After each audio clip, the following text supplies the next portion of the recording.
Cette émission est conçue et réalisée par les membres de la communauté avec l'aide de Télécogeco. Télécogeco, partenaire de votre milieu.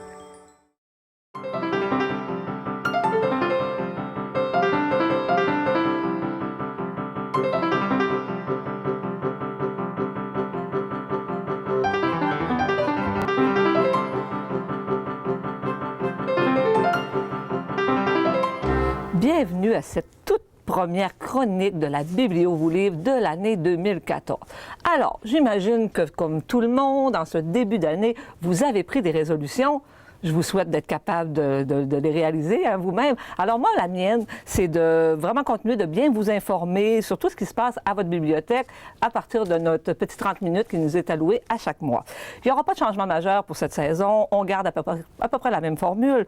Il y aura dévoilement des activités, comme à chaque mois. Je vais garder toujours un peu de temps là, pour vous présenter les nouveautés ou en tout cas les livres qui auront retenu mon attention. Et à l'occasion, j'aurai la chance et le plaisir de recevoir des invités qui viendront jaser littérature, auteur avec moi. En ce qui concerne la programmation, c'est vraiment un très gros mois de février. Vous allez voir qu'on commence l'année en Lyon. Beaucoup d'activités, il y a beaucoup de bilans aussi à faire de la dernière année et j'ai même une petite demande spéciale qui va peut-être vous surprendre. Au niveau des activités avec lesquelles on collabore, on a une approche du Carrefour d'information des aînés et du Centre d'assistance d'accompagnement aux plaintes du Saguenay-Lac-Saint-Jean dans le domaine de la santé pour faire une séance d'information le lundi 10 février à 13h15 où on vous invite à venir comprendre un petit peu comment on peut déposer une plainte et comment se fait le cheminement de ces plaintes-là au niveau des services que l'on reçoit dans le monde de la santé. C'est gratuit. Si vous voulez en savoir plus, il s'agit de se présenter. Mais on vous demande quand même là, de nous dire un petit peu si ça vous intéresse, combien il va y avoir de personnes, en confirmant au 418-662-6034, poste 101. Alors, je répète, 418-662-6034, poste 101. C'est lundi, le 10 février à 13h15 et naturellement, c'est gratuit.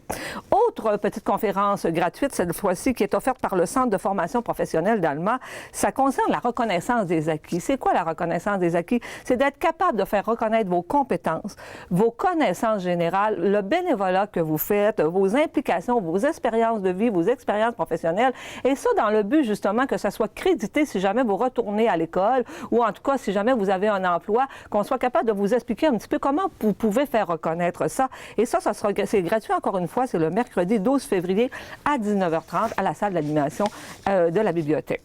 Depuis un an déjà, on fait le prêt, le prêt numérique, le service de prêt numérique. L'an passé, on avait fait une soirée d'information pour vous expliquer un peu comment télécharger, comment fonctionne votre appareil. Un petit peu comme ça, après Noël, on a eu des demandes parce qu'il y a eu beaucoup de personnes qui ont eu des liseuses, donc pour pouvoir télécharger des livres et qui ne sont pas très à l'aise avec ça, ils ne savent pas comment ça fonctionne. Alors, on refait une deuxième petite conférence d'information, mercredi le 19 février à 19h30. C'est gratuit, c'est donné par Mme Guertin, la responsable de la bibliothèque. Et c'est vraiment un atelier pas à pas, étape par étape, pour vous, à partir des documents de la bibliothèque, vous pouvez amener votre liseuse et on va vraiment vous montrer là, comment ça fonctionne. On vous demande encore une fois de réserver au 669-5140, tout simplement pour savoir s'il y aura quelques personnes qui vont assister à cette conférence-là. On reprend nos beaux rendez-vous que sont les conférences voyages. Ça, c'est vraiment de belles soirées. On prend un café, c'est dans une belle ambiance, c'est convivial, c'est détendu. On invite les gens à venir partager avec nous leurs photos et surtout leurs souvenirs de voyage. Et cette fois-là, ce sera au tour de Sylvie et de Pierre Boudreau, qui sont d'Alma tous les deux. Et eux, en 2009, ils ont effectué un voyage à Prague. Prague, la ville, on l'appelle la ville reine, la ville de toutes les beautés, aux 1000 tours et aux 1000 clochers. C'est vraiment un endroit à voir dans le monde. Alors ça se passe mercredi 26 février 19h30 et c'est gratuit et c'est sans réservation. Si jamais ça vous intéresse vous-même de venir participer à une de ces soirées-là, naturellement, on sera bien heureux de vous accueillir à la bibliothèque. Il y a possibilité de diffuser nos photos sur écran géant. En février, ça c'est quelque chose qui revient depuis déjà 2 ou 3 ans à la bibliothèque. En février, trouver l'amour à la bibliothèque, c'est que nous, on souligne la Saint-Valentin à notre façon.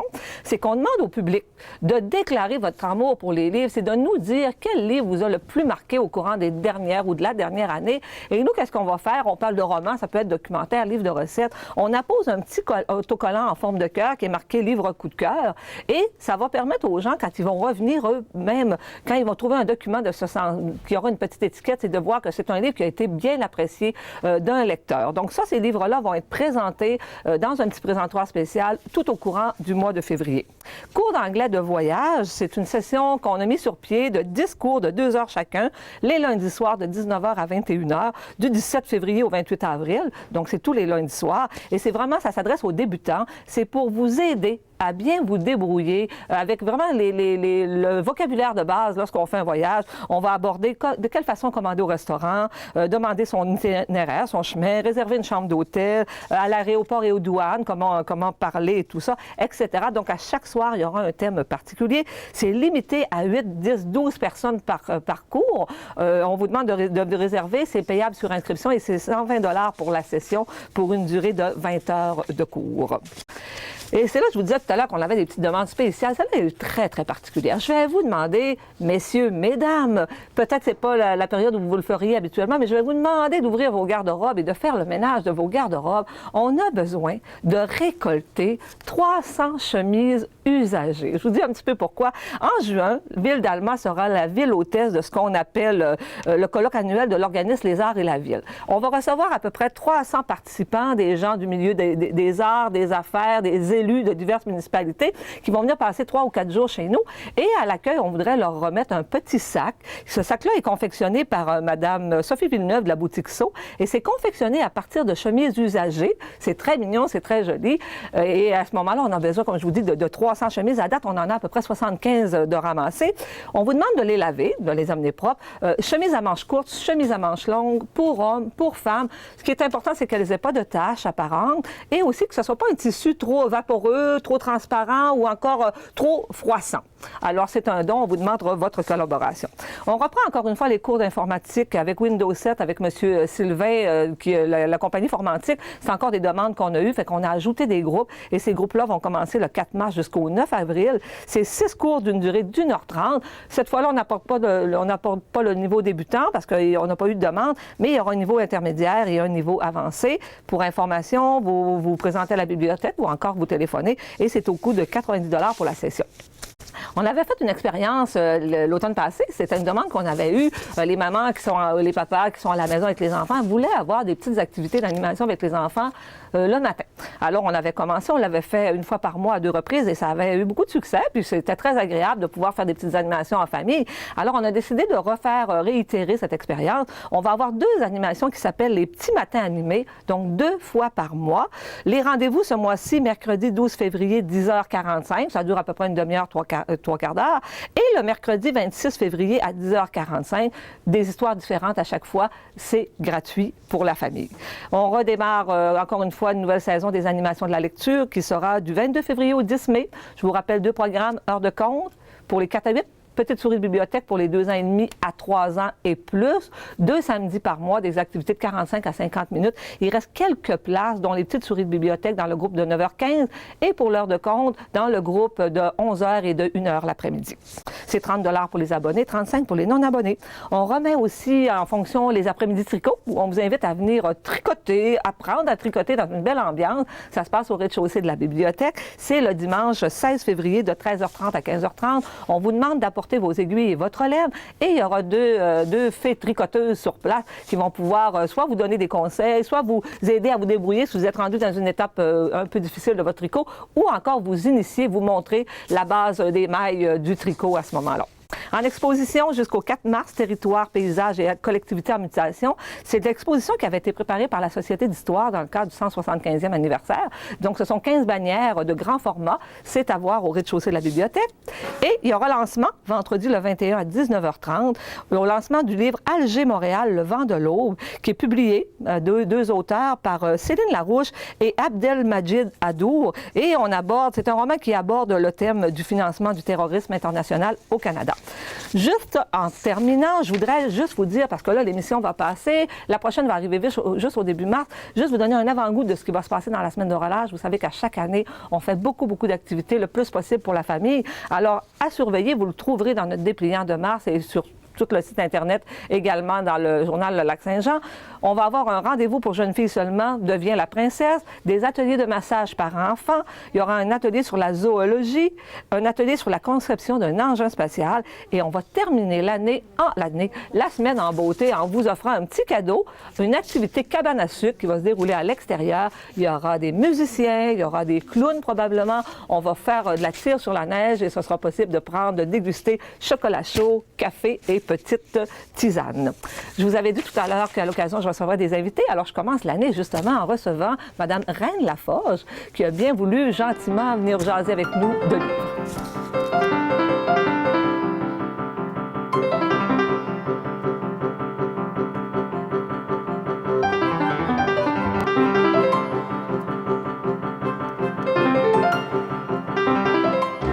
Alors, Mme Laforge, merci beaucoup d'avoir accepté notre invitation de venir jaser un petit peu livre avec nous. Aujourd'hui, vous avez choisi de nous parler d'une auteure que vous aimez beaucoup, une auteure québécoise. Oui, évidemment, il s'agit de Mme Micheline Doff, que j'ai d'ailleurs rencontrée ici à la bibliothèque lors du Salon du livre en 2013. Oui, c'est ça. Une dame d'une générosité, hein, vraiment, c'était une personne très, très intéressante lors de la conférence. Elle a été super généreuse, vraiment une belle personne, une bonne personne. Oui, elle était très, très agréable. Ça a été très agréable cette soirée-là. On était peu de personnes, alors on a pu jaser comme entre nous. C'est une dame un peu qui me rejoint parce qu'on a un peu du même âge. Et là, on est un peu dans le même domaine aussi, le domaine hospitalier. Ça s'arrête là. OK. Alors, laquelle de ces séries, parce qu'elle a écrit quand même plusieurs livres, vous avez choisi de nous parler plus particulièrement aujourd'hui? Oui, j'ai évidemment sa dernière série, là, Les 100 voix, que j'ai commencé à lire. Là, j'en ai 2 ou 3 de lus. Et puis, il y avait aussi sa première série, c'était une trilogie, je crois, c'était pas les 100 voix, c'était d'un silence à l'autre. D'un silence à l'autre aussi, c'était très bien.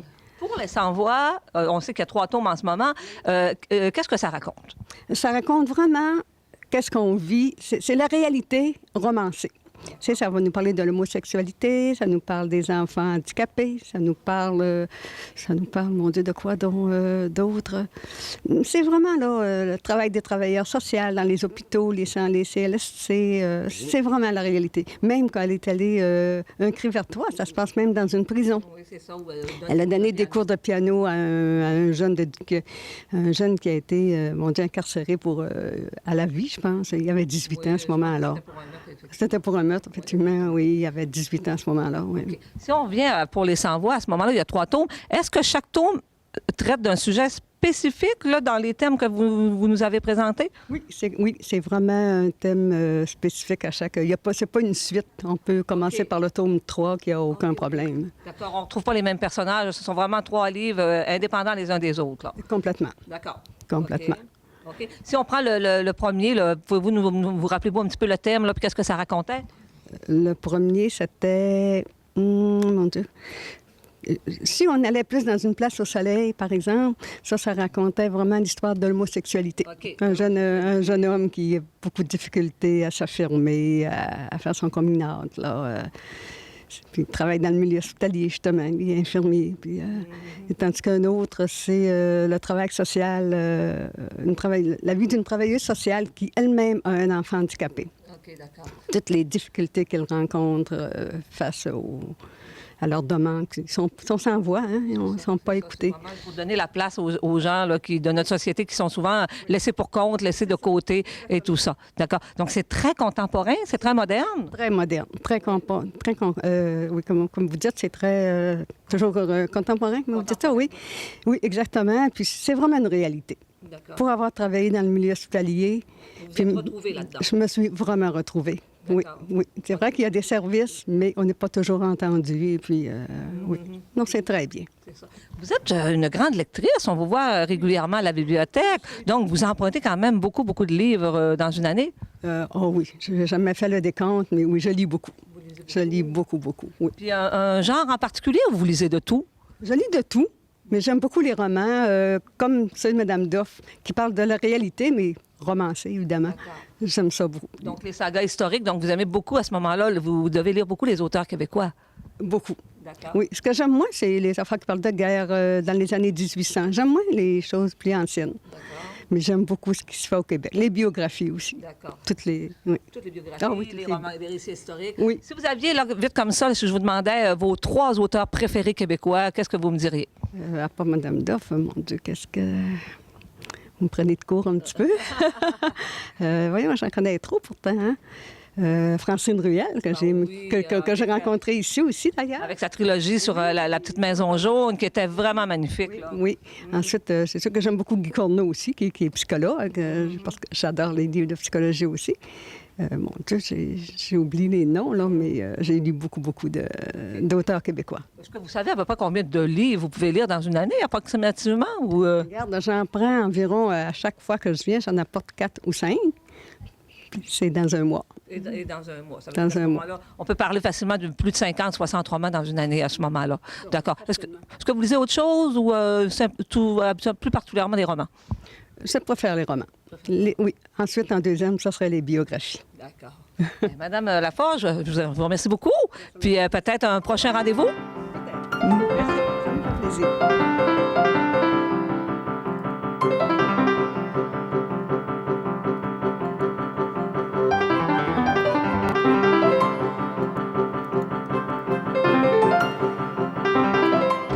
Alors, pour débuter la section livre de notre émission aujourd'hui, je vais vous présenter vraiment un coup de cœur, je vous dirais un coup d'émotion que j'ai eu cette semaine en découvrant ce magnifique album, L'ours qui aimait les histoires. C'est ça, je suis toujours attirée par des livres où on parle de littérature, justement, parce que souvent, je vais m'en servir pour créer une animation scolaire alentour de cette histoire-là. Donc, lui, là, il m'a accroché tout de suite, bon, parce qu'il y avait des livres, naturellement, sur la page couverture.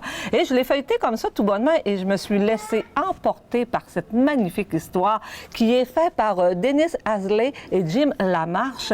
Je vous dirais qu'il y a des albums à découvrir, autant pour les adultes que pour les jeunes. Et celui-là, je vous le conseille vraiment, et je vous conseille de le prendre et de le lire avec votre enfant. C'est un magnifique album pour donner le goût, l'amour de la lecture aux jeunes enfants. Ça raconte l'histoire d'un ours qui, dans la forêt, va trouver à un moment donné une lettre. Et il voit que c'est du papier avec des écritures. Ça l'intrigue, il la porte dans sa grotte.